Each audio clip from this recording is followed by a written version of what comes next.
අද අපි කොරියන් අකුරු මතක තියාගන්න ක්‍රම 4ක් ගැන කතා වෙනවා. ඒකෙදි අන්තිම ක්‍රමය කොරියන් අකුරු හොඳින් මතක තියාගත්තට පස්සේ අපි කොහොමද මේ මතකය වැඩි දියුණු කරගන්නේ කියලා තමයි කතා වෙන්නේ. අපි ඉක්මනටම යමු මොනවද ක්‍රම 4 කියලා දැනගන්න. පළවෙනි ක්‍රමය තමයි අකුරු ලියලියා පාඩම් කිරීම. ඒකෙදි මේ විදිහට කොලයක් අරන් හෝ පොතක් අරගෙන ඔබට කැමති විදිහකට අකුරු ලියන ගම ඒ අකුරට අදාළ ශබ්ද නගා කියවන්න ඕනේ. ඒ කියවන ගමන් තමයි පාඩම් කරන්න ඕනේ. එතකොට ඔයාලට හොඳටම ශබ්දයත් එක්ක ටක් ගාලා අකුරු ටික මතක හිටිනවා. ඊට පස්සේ ඒක එහෙම ඉවරුණාට පස්සේ ඔයාට තේරෙනවනේ ඔයාට දැන් නම් මට මතකයි වගේ කියලා. එතකොට තනියම ටෙස්ට් එකක් කරන්න ඕනේ.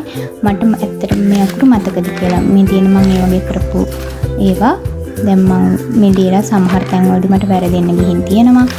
මේකේ මම දැන් මේකම පිටුවේ ලිව්වට මේක මේ එකක් ලියලා ඊට පස්සේ එක නමලා ඊට පස්සේ මේක ලියනවා ඒක නමලා ඊළඟ එකක් ලියනවා.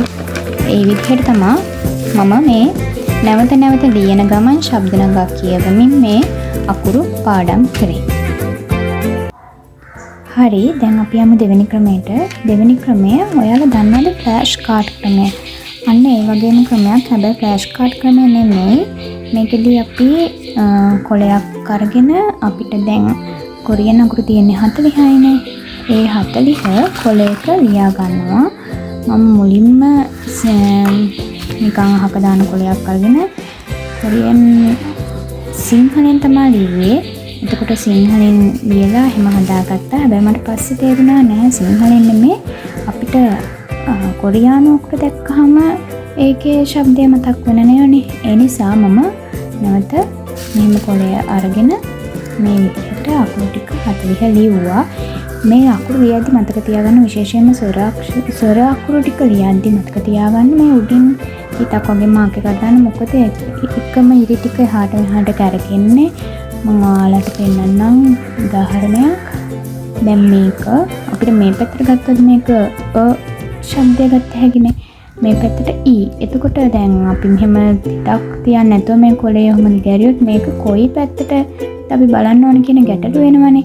හැබැයි මෙහෙම උඩින් ටිකක් තියාගත්තාම මේ පැත්ත මෙහෙම දකුණු අතට අහු වෙන්න තියාගත්තාම අපි දන්නවා මේ පැත්තට ආවහම තමයි මේ අකුර තියෙන්නේ. ඒ අනුව තමයි අපි මේ අකුර හොයාගන්න ඕනේ කියලා.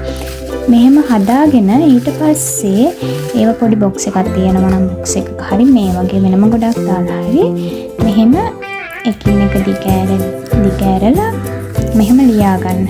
එකපාර 40ම ලියා ගන්න පුළුවන්. නැත්නම් 10ක් ලියලා ඒ 10 ෆිල් කරලා ඊට පස්සේ ඒක පැත්තකින් තියලා ඒක තව 10ක් අරන් ඒ විදිහට මෙහෙම කරන්න පුළුවන්. මම මුලින්ම සිංහල අකුරු ටිකෙන් කරපු ටික තමයි මේ තියෙන්නේ. එතකොට මේ පැත්තේ තියෙනවා මම කොරියානු අකුරු. ඒ කියන්නේ මේ ටික පාවිච්චි කරලා කරපු විදිහ.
තුන්වෙනි ක්‍රමය තමයි අකුරු ටික මෙන්න මෙහෙම chart එකකට ගන්න එක. ස්වර අක්ෂර ව්‍යංජන අක්ෂර වෙන් කරලා ඒකත් මූලික සංයුක්ත ස්වර මූලික ව්‍යංජන ද්විත්‍ය ව්‍යංජන ඒ විදිහට බෙදලා වෙන් කරගන්නවා. ඊට පස්සේ මම ඒ chart එකටම හාල් කිරීමක් දාගත්තා. ඊට පස්සේ මේක හොඳට අපිට පේන තැනකින් ගහ ගන්න. මොකද අකුරු පුරුදු වෙලා වචන කියවන්න ගන්න මුල් දවස් ටිකේ අපිට එකපාරටම අකුරු මතක් වෙන්නේ නැහැ. පැටලෙනවා, ඒ වගේ ගැටලු වෙනවා. ඒවට පිළියම් විදිහට අපිට පොත් පෙරලා බලන්න බැහැනේ. ඒ හින්දා අපිට අකුරු ටික හොඳටම පුළුවන් වෙනකම් මේ chart එක මම පැහැදිලිව පේන තැනකින් ගහගන්නවා.